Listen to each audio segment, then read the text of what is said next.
Assalamu alaikum. There are two blessings which many people waste: health and free time. এইটা মূলত একটা হাদিস।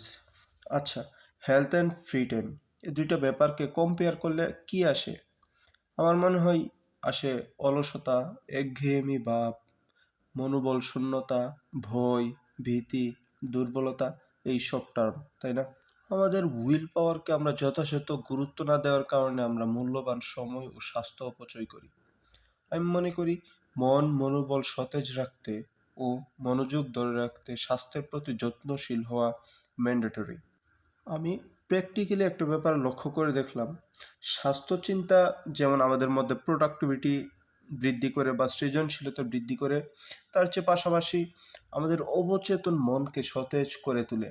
এই অবচেতন মন বা সাবকনশাস মাইন্ড আমাদের ডেইলি লাইফের প্রতিটা মুহূর্তে বা ইনসিডেন্টে প্রভাব ফেলে।